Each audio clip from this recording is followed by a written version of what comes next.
오늘은 드디어 페미니즘 이론으로 들어가 볼 텐데요. 페미니즘 이론에 본격적으로 들어가기 전에 페미니즘이라고 하는 이 운동이 굉장히 오랫동안 지속이 되어 왔는데 도대체 왜 아직까지 현실을 완전히 변혁시키지 못했는가? 무엇이 잘못되었을까? 이런 부분에 대한 비판적인 진단부터 시작하도록 하겠습니다. 그래서 오늘 살펴볼 부분은 초기 페미니즘 이론의 잘한 부분과 잘 못한 부분을 살펴볼 예정입니다. 자, 언뜻 보기에 되게 문제적인 질문이죠. 그죠? 오늘날 여성과 남성은 평등한가?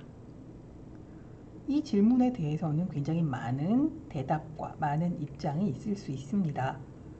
어떤 분들은 전혀 평등하지 않다라고 얘기하는 입장을 가지고 이제 뭔가 이렇게 항변하는 분들도 있을 테고요.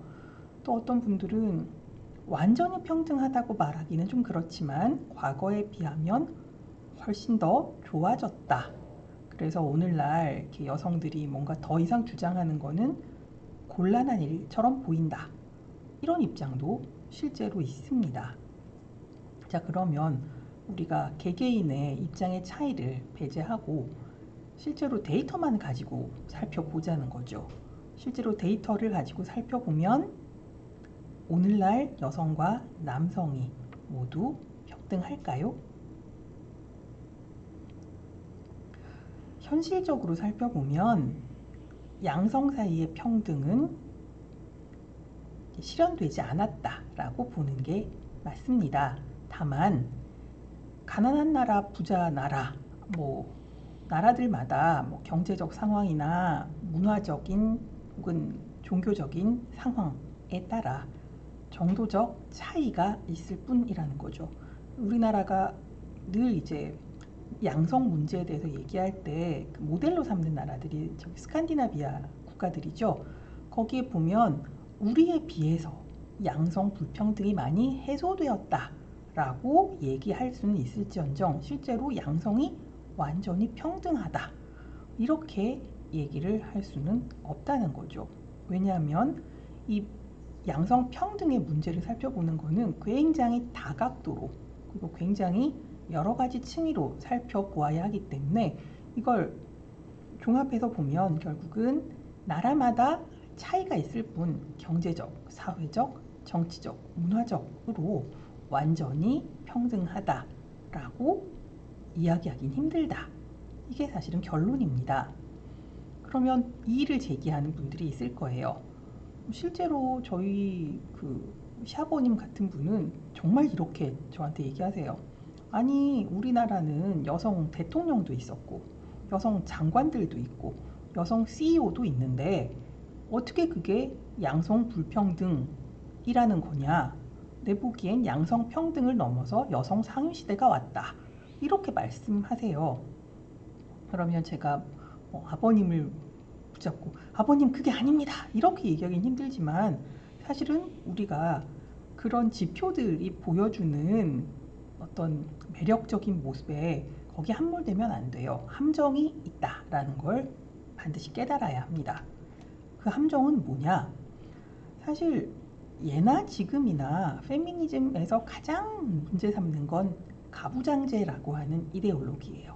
가부장제는 항상 남성이 중심이 되는 체계잖아요. 그런데 이 가부장제는 사실 자본주의가 등장하면서 훨씬 더 강력하고 훨씬 더 세련되게 작동하고 있거든요. 그런데 만약에 여성들이 사회적으로 어떤 성공을 이루었다라고 한다면 이분들이 도대체 시스템 내부에서 성공을 이루었는지 혹은 시스템 외부에서 혹은 시스템에 균열을 내면서 성공을 이루었는지 그게 페미니즘의 입장에서 굉장히 중요합니다. 하지만 이 여성들 중에 어떤 이제 그 정점에 올랐다라고 우리가 평가하는 분들을 보면 적어도 가부장제 콕 집어 말하면 자본주의와 짝을 이루어 작동하는 가부장제라고 하는 이 체제를 문제 삼지 않고 오히려 그 체제 내에서 아니면 그 체제를 활용해서 성공을 이루었다. 이게 문제라는 거죠. 자신들이 그 체제하고 굉장히 익숙하고 친숙하게 되면 권력을 가진 후에도 그 체제를 문제 삼으려 하지 않는다는 거죠. 물론 이제 몇몇 그 뛰어난 분들이 성공을 이룬 다음에 체제를 문제 삼은 적도 있습니다. 하지만 그게 굉장히 막 그 괄목할 만한 변화를 가져왔다거나 이런 건 사실은 아니었다는 거죠. 그 분들을 제외하고 나면 여전히 이제 사회적인 성공을 이루었다라고 우리가 이야기할 수 있는 여성분들은 별로 그 시스템을 문제 삼지 않는 경우가 훨씬 더 많았다. 그래서 이게 문제가 됐다라고 말씀드릴 수가 있습니다. 그래서 이런 부분을 이제 우리가 좀 곱씹어 보면 일반적으로 사람들은 여성이 기존의 권력 구조 안으로 들어가서 거기서 자리를 잡는 것만으로도 사회 내에서 여성의 지위를 바꿀 수 있다고 생각하는 사람들이 여전히 많다는 거죠. 대부분은 아마 그렇게 생각할 거예요. 하지만 정확하게 살펴보면 이 체제에서 다른 여성들에 비해서 심지어는 남성들에 비해 더 많은 권력을 갖게 된 여성들조차도 성차별적이거나 가부장적인 문화를 바꾸지는 못했다라는 얘기가 되겠죠. 그래서 오늘날에도 여전히 양성 평등의 문제가 우리 사회에 굉장히 큰 화두가 된다라고 이야기할 수 있겠습니다. 물론 지금은 모든 관계들 내 불평등이 만연한 것처럼 보여서 이 평등, 불평등의 문제가 이제 우리 사회의 큰 문제로 자리를 잡고 있는데 사실은 여성과 남성 사이의 불평등의 문제도 그 중에 하나다라고 이야기하는 것이 어떻게 보면 더 타당하겠죠. 자, 사실 이 시스템 자체를 문제 삼지 않았다라고 하는 이 지점이 바로 초기 페미니즘의 허점이 되겠습니다. 사실 사회 자체, 현실 자체를 변혁하기 위해서는 시스템 자체를 바꿔야만 하는데 이분들은 굉장히 나이브하게 실제 눈에 보이는 남성과 여성 사이의 평등 혹은 남성이 여성에게 행하는 폭력 혹은 성차별주의적인 폭력이 끝나는 것. 이거 그냥 문제가 사라지는 거죠. 그죠? 아니면 여성이 남성보다 열등하게 다루어지는 현실의 변화. 그러니까 여성에 대한 인식, 존중 이런 걸 해달라. 이런 이제 현실적인 요구들을 했는데 실제 이 현실적인 요구는 되게 눈에 보일 만한 뚜렷한 성과를 내지는 못했다는 거죠. 왜 이런 부분을 요구할 수밖에 없었는가? 초기 페미니스트들은 실제로 가부장제를 주된 비판의 대상으로 삼아서 가부장제라고 하는 이데올로기로부터 불거지는 문제점들에 대해서 뭔가 고쳐주세요 라고 요구를 했는데 사실은 이 가부장제가 훨씬 더 자연스럽고 당연하고 원래부터 그랬던 것처럼 느껴지도록 뒤에서 이렇게 큰 힘을 대주고 있는 자본주의에 대해서는 정작 별 관심을 두지 않았다는 거죠. 그게 되게 큰 문제라는 거죠. 그래서 이제 초기 페미니즘이 나름의 어떤 성과가 있었지만 완전한 성공에 이르지 못했다라는 비판적 논의 가운데서 우리가 이제 깨닫고 고쳐야 될 것은 자본주의 가부장제라고 하는 이 구도가 실제 우리 사회의 남성과 여성의 문제를 이제 규정하고 특징 짓는 굉장히 강력한 시스템 또는 이데올로기다. 그렇기 때문에 자본주의와 가부장제라고 하는 한 쌍을 논의의 핵심으로 삼아서 자본주의와 가부장제가 결탁해서 뭔가 작동하고 있는 이 체제 내에서 여성이 실제로 어떻게 다루어지고 있는지를 살펴보는 것이 훨씬 더 중요하다라고 이야기를 하고 있습니다. 자, 그러면 우리는 실제로 가부장제에 대해서 초기 페미니스트들이 어떤 이야기를 했고 어떤 부분을 잘했고 어떤 부분이 간과되었는가 이런 걸 좀 살펴봐야 하겠죠. 그죠? 모르면서 무조건 비판을 할 수는 없잖아요. 그래서 이제 기존 여성주의가 가부장제를 어떻게 분석하고 비판했는가, 이 부분에 대해서 오늘 쭉 살펴보도록 하겠습니다.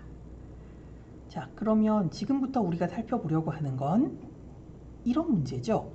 기존의 페미니즘이, 그러니까 초기 페미니즘이 비판의 대상으로 삼았던 가부장제라고 하는 것의 규범과 가치는 도대체 뭘까?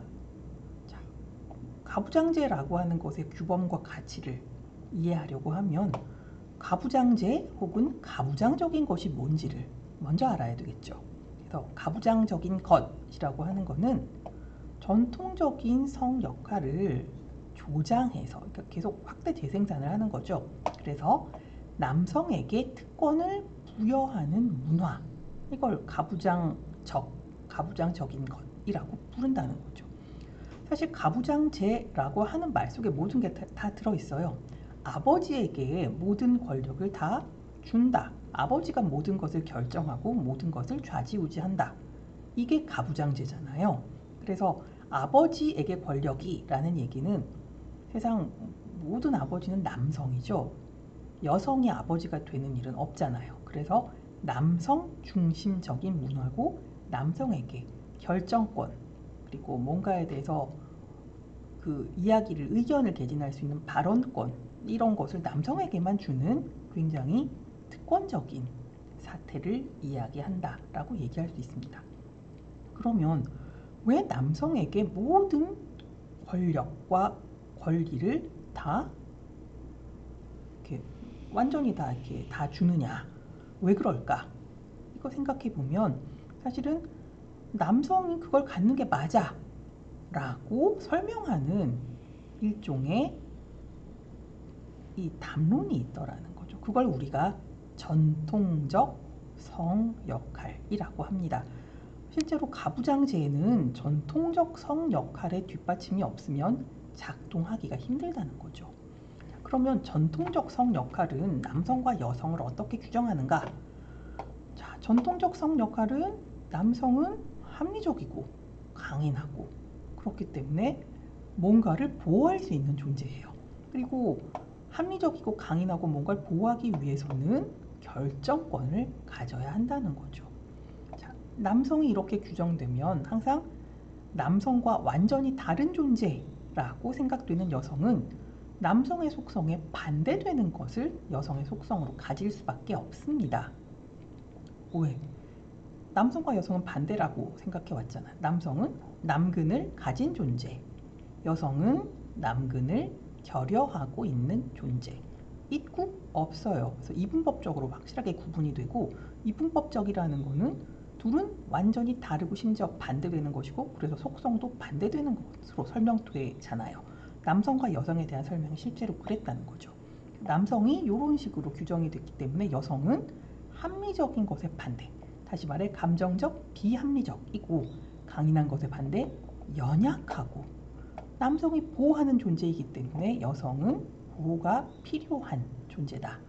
그래서 남성은 이 모든 것을 위해서 결정권을 갖는 존재라고 한다면, 여성은 그 결정을 따르기만 하는 순종적인 존재로 규정이 되더라는 거죠. 이런 여성에게 권리를 주는 게 타당하지 않다. 여성은 조용히 남성의 결정에 따르고 순종하고 항상 남성에게 기대고 이런 존재가 되는 것이 맞다. 이게 전통적 성 역할이라는 거죠. 근데 지금 이렇게 제가 이런 규정이 있었어라고 하면 말도 안 돼라고 생각하시기 쉬울 텐데, 사실 이런 전통적인 성 역할은 오늘날에도 굉장히 큰 영향력을 행사하고 있고, 그래서 우리가 은연중에 지금도 우리가 이제 찾아볼 수 있는 양성 사이의 불공평을 정당화하고 있다는 거죠. 과연 그럴까? 그럴 리가 없어. 아니, 실제로 그렇습니다. 살펴볼까요? 자, 우리 어릴 때 엄마가 항상 이제 동화를 읽어주죠. 동화를 읽다가 이제 우리 모두 동화의 세계에 빠져서 공주님과 왕자님을 꿈꾸면서 이제 특정한 시기를 보내게 됩니다. 그 90년대에 실제로 8, 90년대에 페미니스트들이 동화를 분석합니다. 동화를 비판적으로 분석하는데 이 공주님이 나오는 동화 이야기들이 사실은 가부장적 성 역할, 그러니까 전통적인 이제 성 역할을 굉장히 확대 재생산하는 굉장히 매력적인 이야기더라는 거죠. 그 중에 이제 되게 나쁜 영향을 미치는 이야기로 꼽자면 신데렐라 이야기가 있다는 거죠. 신데렐라 이야기 다 아시죠? 모르는 사람 없죠, 그죠? 자, 그러면 신데렐라 이야기가 뭐가 문제일까? 사실 신데렐라 이야기에 등장하는 가부장적인 성 역할은 여성에게만 문제가 되는 게 아니라 남성에게도 악영향을 주더라는 거죠. 자, 신데렐라 어떻게 해요? 신데렐라는 어려서 부모님을 잃고, 그죠? 계모와 언니들에게 구박을 받았죠. 그죠? 구박을 받았어요. 구박을 받았는데 어떻게 해요? 견뎌요. 묵묵히 참고 견딥니다. 그래서 그 순종적인 모습에 보상을 받게 되죠. 그 뒤에는 막 정말 꿈 같은 얘기예요. 뭐 이렇게 요정이 등장해서 어쩌고저쩌고 막 해서 이제 왕자님을 만나요. 그래서 왕자님을 제대로 반하게 만들어서 유리구두 한 개를 버려놓고 돌아오죠. 그래서 왕자님이 그 여성이 막 누군지 너무너무 궁금해서 결국은 신데렐라를 찾아내고 결혼을 한다라는 거죠. 근데 사실 생각해보면 신데렐라는 이 신데렐라를 꿈꾸는 어린 여자아이들에게 가정학대를 견디고 또 견디면 순종하면, 그죠? 언젠가 자신을 구출해줄 남성을 만나게 될 것이다. 그래서 그 남성과 결혼을 하게 되는데 이 남성은 그냥 남성이 아니죠. 왕자님이잖아요. 왕자님과의 결혼이야말로 그동안 참고 또 참았던 올바른 행실에 뒤따르는 가장 바람직한 보상이다. 그래서 너네도 힘들고 어려워도 또 참고 또 참으면 언젠가 왕자님을 만나서 이런 불행으로부터 구출될 수 있을 것이다. 근데 참고 견디지 않으면 모든 것이 다 물거품이 될 것이다. 이렇게 지금 세뇌를 시키는 거라는 거죠. 동화를 듣는 거는 굉장히 어릴 때예요. 굉장히 어릴 때 어떻게 보면 우리의 가치관이 형성되게 되는데 신데렐라 이야기를 듣고 우리가 신데렐라를 꿈꾸게 되면 어떻게 돼요? 아, 여성은 언제나 순종, 참고 또 견뎌야 왕자님과 행복한 결혼을 할 수 있구나. 이런 잘못된 생각을 갖도록 한다는 거죠. 그래서 여성에게 나쁜 영향을 준다. 자라는 과정에 계속 공주님을 꿈꾸다 보면 뭔가 자신의 현실을 스스로 바꾸어 보려는 생각은 하지 않고 계속 그냥 순종하고 그 끝에 나는 보상을 받을 거야. 이런 헛된 희망을 갖게 되기 때문에 문제다라는 얘기죠. 그럼 남성은요? 남성이 신데렐라 이야기를 읽으면서 그래 나도 참고 또 참아서 예쁜 드레스를 입고 왕자님과 결혼, 이건 아니잖아요. 그죠? 이건 아니죠. 보통 어린 남자애들이 생각하는 거는 이 부분이에요. 신데렐라와 왕자님은 영원토록 행복했습니다. 신데렐라는 굉장히 아름답고, 그죠? 순종적인 여성의 표상이에요. 그죠? 그러면 이 왕자님은 신데렐라와 같은 여성과 결혼하기를 꿈꾼다는 거예요. 그런데 사실 신데렐라와 왕자님이 결혼해서 영원토록 행복한데 신데렐라는 이미 구원을 받았기 때문에 더 이상 아무것도 하지 않아요.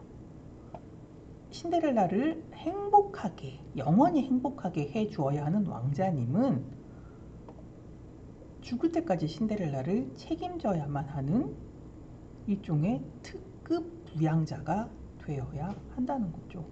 죽을 때까지 신데렐라를 행복하게 해주려고 한다면 요즘 말로 왕자님은 그야말로 능력자여야 하는 거죠.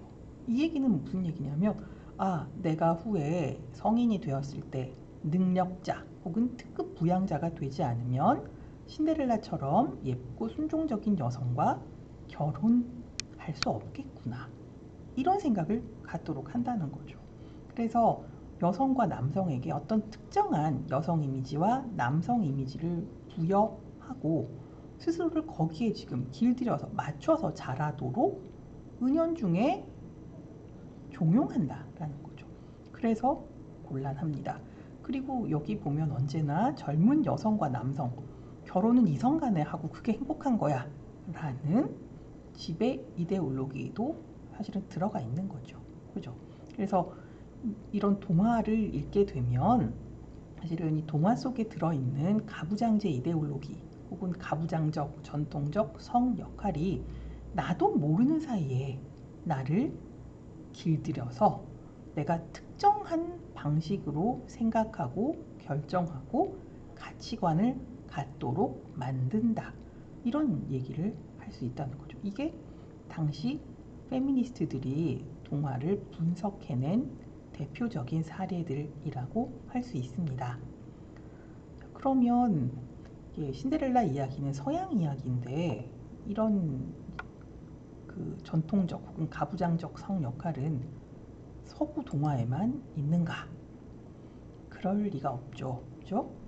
자, 이게 원래 대면 수업하면 여러분들한테 제가 노래를 불러봅시다 이렇게 얘기를 하는데 우리가 얼굴을 볼 수 없기 때문에 노래를 부르지 않고 제가 문제가 되는 이 첫 번째 요 부분의 가사를 읽어보겠습니다.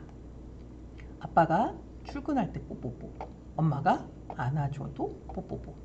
자, 이 얘기는 아빠는 출근을 해서 외부에 나가서 뭔가 생산적인 일, 다시 말해 노동을 해서 뭔가 보수를 받아서 집에 가지고 오는 그 노동자란 얘기예요.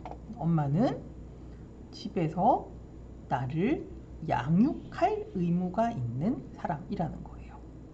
엄마는 집에서 그냥 나를 안아주는 사람이기 때문에 엄마는 노동자가 아닙니다.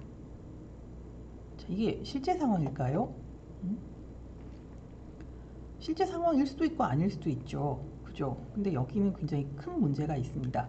일단 아빠는 밖에 나가서 사회적인 활동을 하고 노동을 하는 노동자의 모습으로 그려져 있고 엄마는 그냥 집에서 가사와 육아에 힘쓰는 그냥 집안일을 하는 사람으로 그려지고 있다는 거죠. 그죠? 보면 엄마가 육아와 가사를 한다는 거 엄청난 힘든 일이에요. 근데 여기서는 너무 이제 간단하게 이야기가 돼 있고 그리고 우리가 이 노래를 부르면서 연상되는 엄마는 그냥 현모양처 이미지라는 거죠.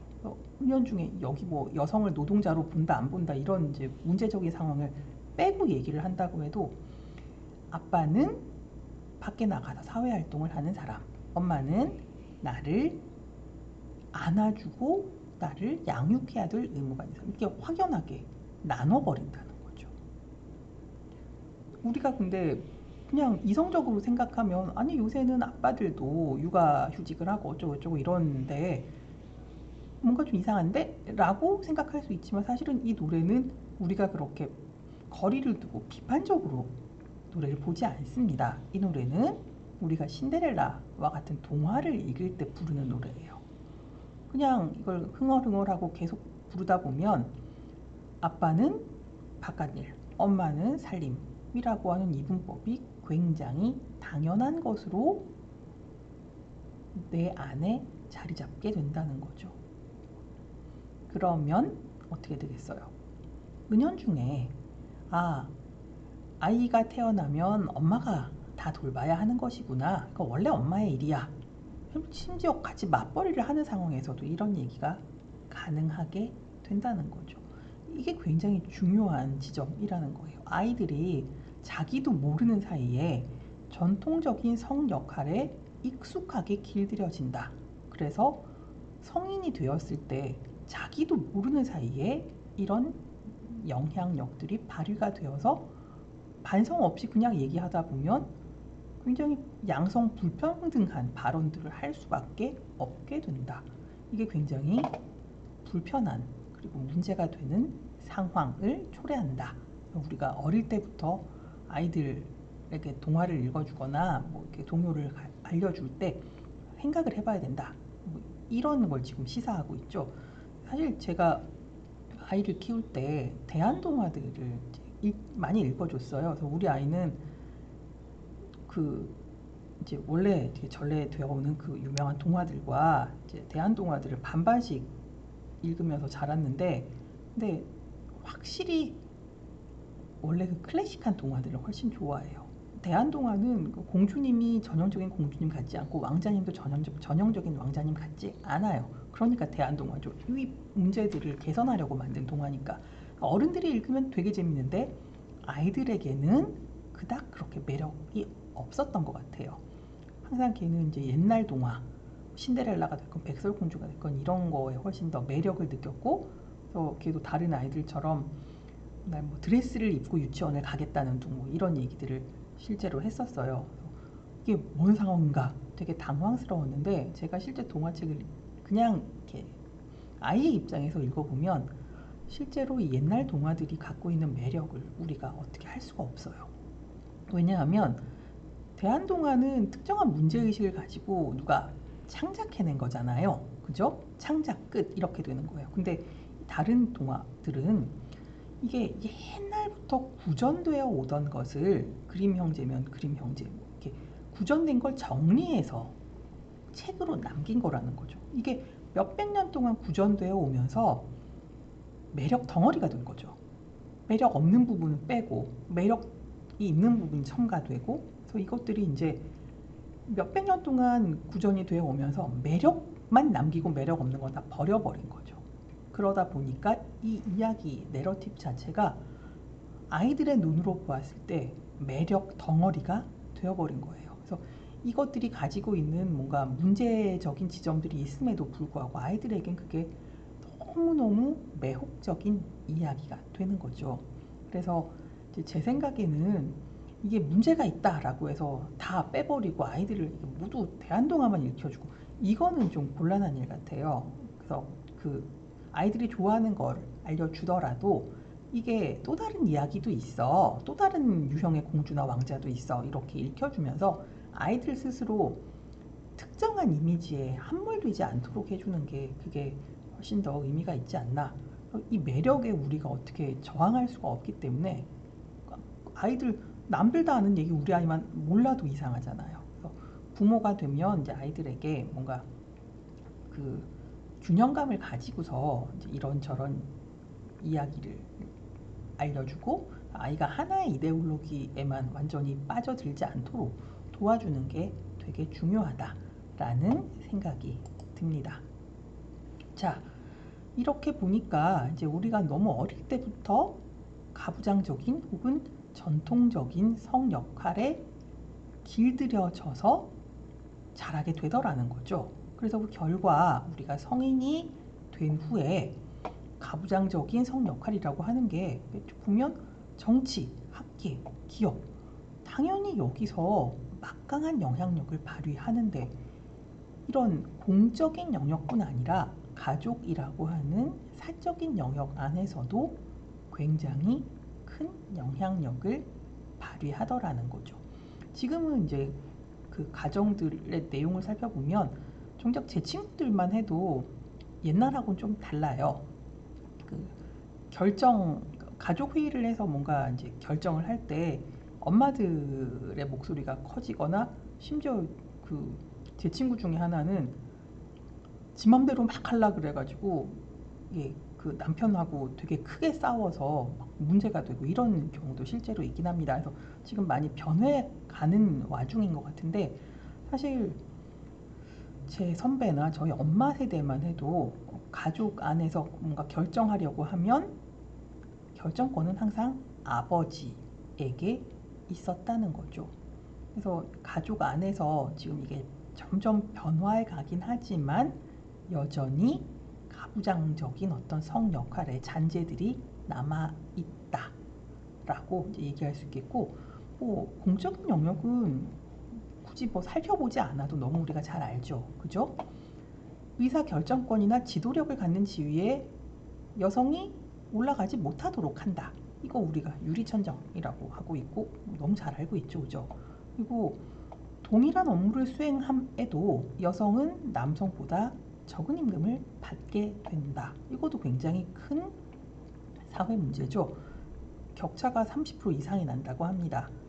그리고 이건 이제 사회적인 편견이 일반화된 건데, 여성은 수학이나 기술 이런 거 못해서 이쪽 영역에서 경력을 쌓는 것이 적합하지 않다라고 여기는 불공평 있다는 거예요. 실제로 제가 옛날에 면허 딸 때만 해도 그 운전학원의 선생님, 아저씨 선생님이 아니 젊은 여성들은 이렇게 주차를 못해, 공간 감각이 떨어져, 이렇게 얘기를 해서 제가 아니 무슨 근거로 그렇게 과도하게 일반화를 하세요? 라고 쓸데없이 따졌던 기억이 있는데, 이런 것들이 사실은 사회적으로 일반화된 여성에 대한 편견이다 라고 이야기할 수 있겠습니다.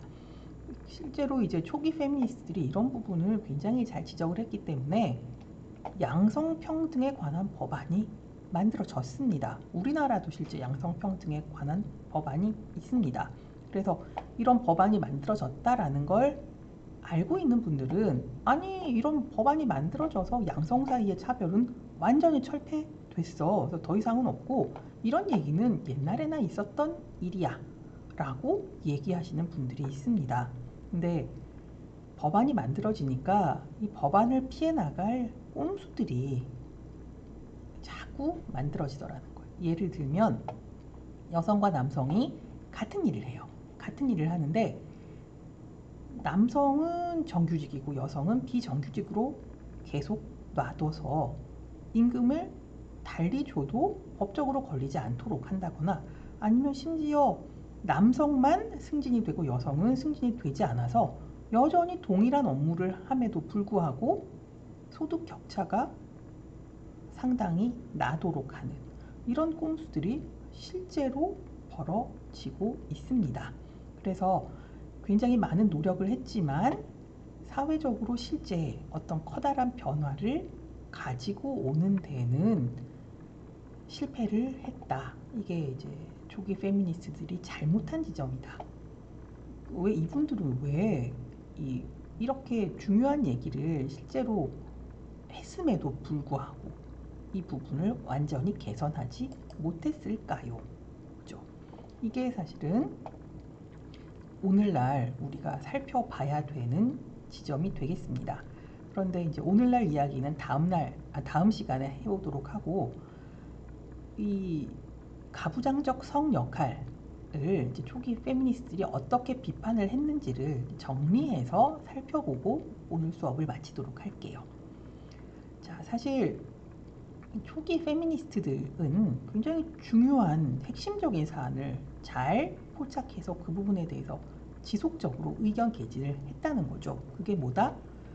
가부장제라고 하는 시스템 혹은 이데올로기가 경제적, 정치적, 사회적, 심리적으로 모든 것을 관장하고 있었고, 이 이데올로기 자체가 남성 중심적이었기 때문에 여성들은 굉장히 다양한 층위에 걸쳐서 억압을 받을 수밖에 없었다.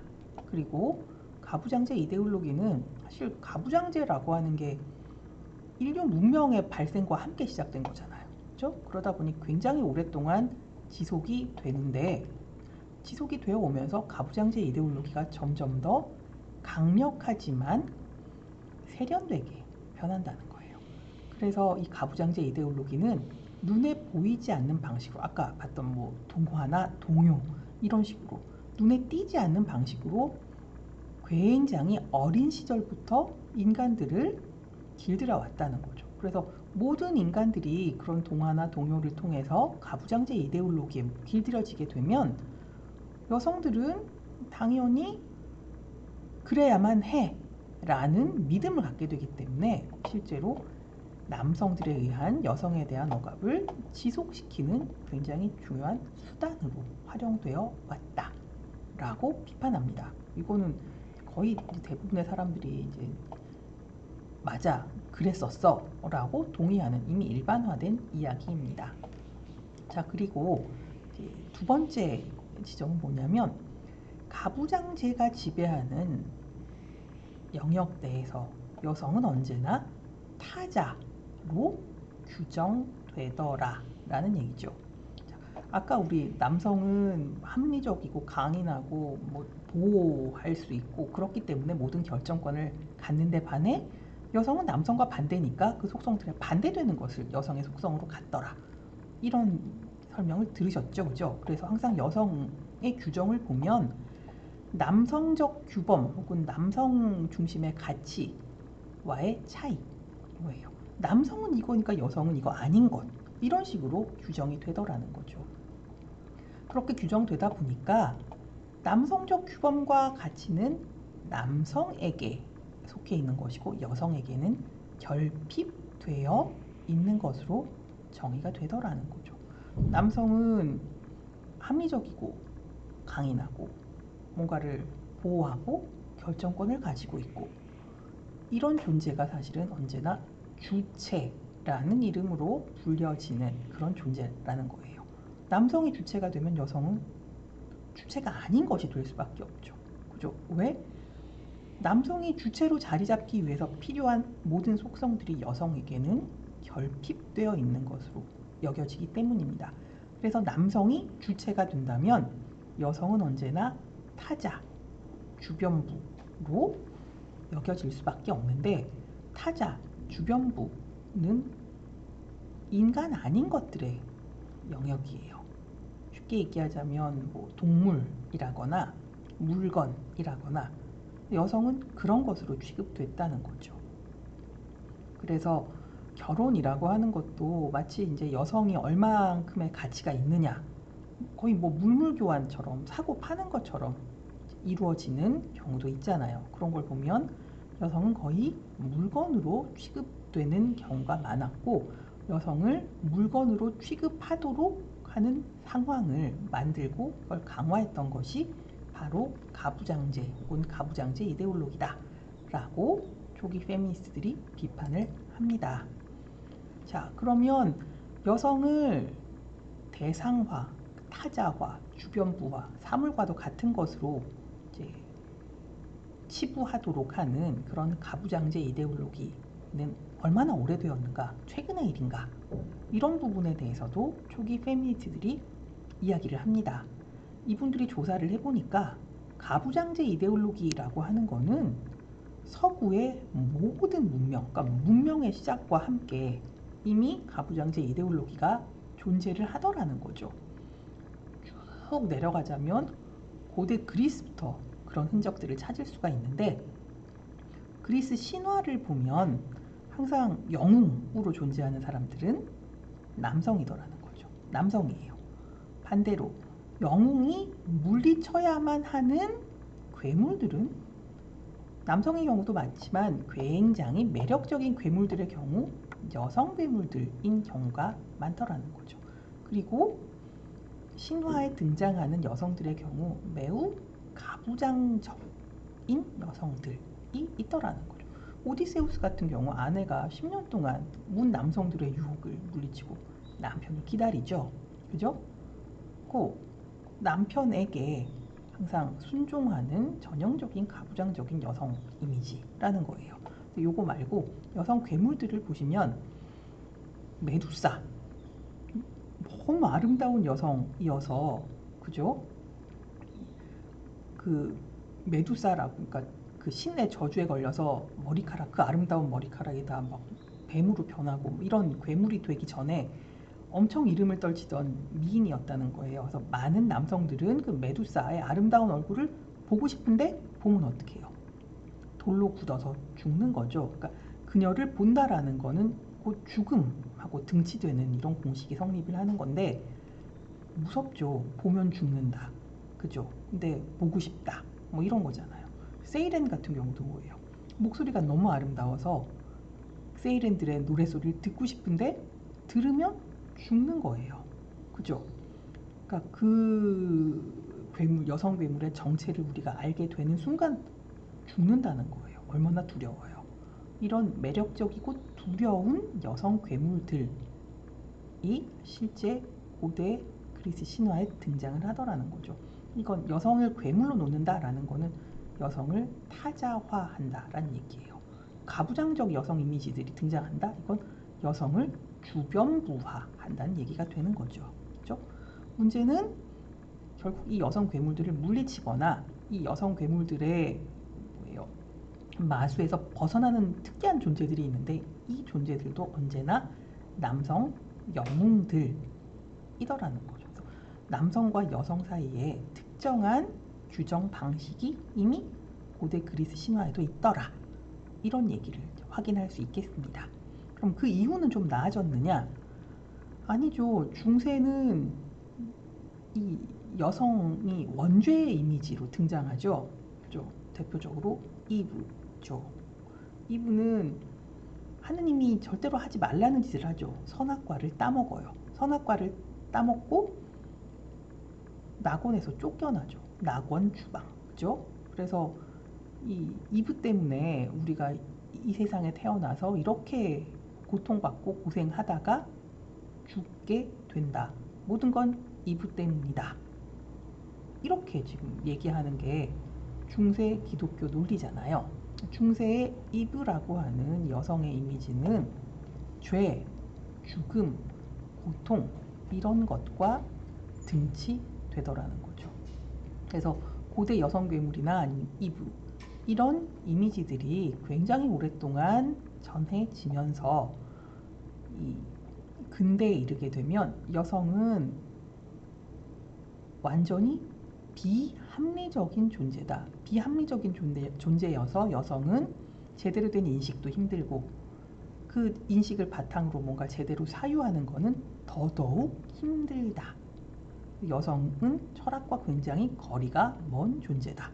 이런 설명을 하는 전통 철학이 완전히 정립이 되었다는 거죠.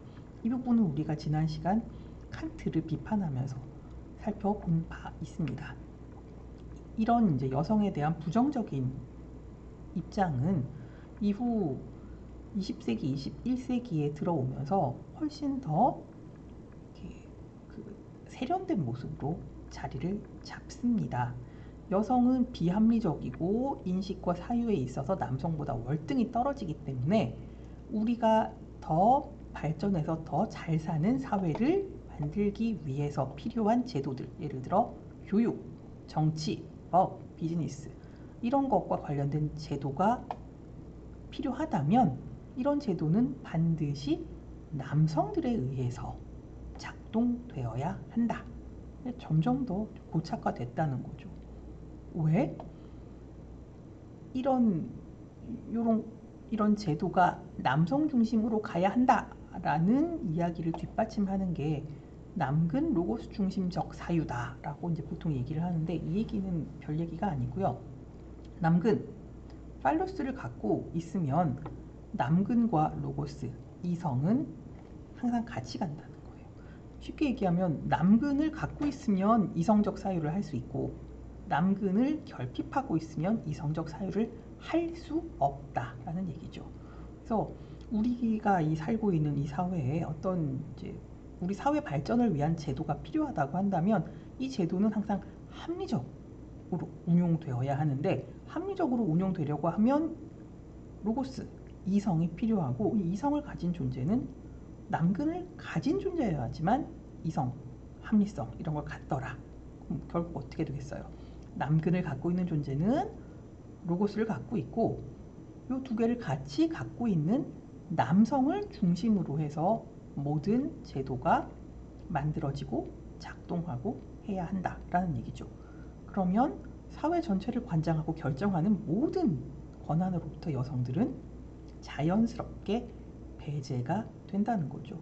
이게 고대 그리스부터 지금까지 2000년이 훨씬 더 된다는 거예요.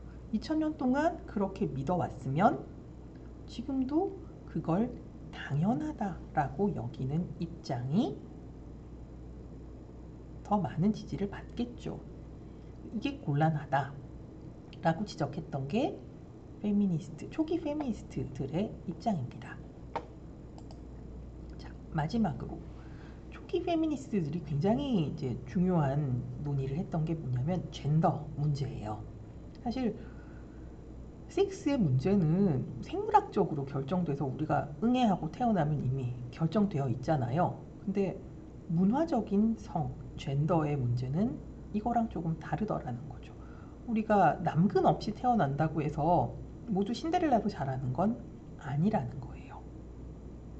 우리가 자라면서 특정한 성을 지향하도록 하는 건 사실 젠더의 문제인데, 이 젠더는 사회적 차원에서 이상적인 남성성, 이상적인 여성성으로 규정하는 이미지가 이미 존재한다는 거죠. 그리고 누군가가 태어나면 이상적인 남성성으로 길들여서 키우고 이상적인 여성성으로 길들여서 키워지더라는 거죠. 이게 젠더의 문제예요. 근데 이 젠더의 문제는 대부분 영어권 페미니스트들에게서 훨씬 더 많이 논의가 됩니다. 그 얘기는 프랑스의 페미니스트들은 이 논의를 별로 받아들이지 않았다는 거예요. 이유가 뭘까요? 프랑스 페미니스트들이 보기에는 여성 섹스를 가지고 태어나면 여성 젠더로 길들여지고 남성 섹스를 갖고 태어나면 남성 젠더로 길들여지더라는 거예요. 여성 섹스를 갖고 태어났는데 남성 젠더로 길들이지는 않더라는 거죠. 그렇다면 굳이 섹스와 젠더를 나누어 설명할 필요가 있을까? 여성 섹스로 태어나면 당연히 여성 젠더로 키워질 텐데 이게 뭔가 이렇게 좀 잉여적인 이야기가 아닌가, 이런 비판이 80년대, 90년대 초반까지 있었습니다. 그래서 프랑스 사전을 보면 젠더 이걸 찾으면 이게 이탈릭으로 항상 나와요. 외래어란 얘기예요. 근데 오늘날은 젠더 논의가 훨씬 다양하고 훨씬 구체적으로 진행되고 있기 때문에 프랑스에서도 젠더 논의에 다시 관심을 갖는 그런 추세에 있습니다. 그 부분은 한참 있다 우리 이론 끝 무렵에 다시 배우도록 할 거예요. 그래서 이런 네 가지의 쟁점들을 보면 초기 페미니스트들이 가부장제 혹은 가부장제 이데올로기를 비판하는 굉장히 중요한 쟁점을 잘 마련했고, 거기에 대한 비판도 나름 잘 진행이 되었다는 거죠. 그런데 왜 이런 비판들이 가부장제에 길들여진 사회 혹은 문화를 변화시키지 못했을까? 이런 질문이 나오게 된다는 거죠. 사실 이거는 그 중립적인 질문이 아니죠. 이렇게 논의를 잘했음에도 실제 사회 변화에 실패했다면 뭐가 잘못됐는지를 비판적으로 검토하고 대안을 만들어야 한다. 실제로 대안에 대한 요청이 있었고 90년대 후반이 되면 이 사람들은 그냥 전통적인 가부장제라고 하는 거에만 이제 매몰이 되어서 가부장제를 훨씬 더 강력하게 작동시키는 파트너를 간과하고 있었구나. 이제는 이 파트너와의 관계 설정을 하고, 그래서 자본주의와 가부장제가 결탁했을 때 실제 여성의 문제가 어떻게 다루어지고 있는지를 좀 더 구체적으로 볼 필요가 있다. 이게 바로 대안이 될 수 있다 라는 논의가 등장하게 됩니다. 그걸 우리가 자본주의적 가부장제라고 하고요. 거기에 대한 이야기는 다음 시간에 다시 해보도록 하겠습니다. 감사합니다.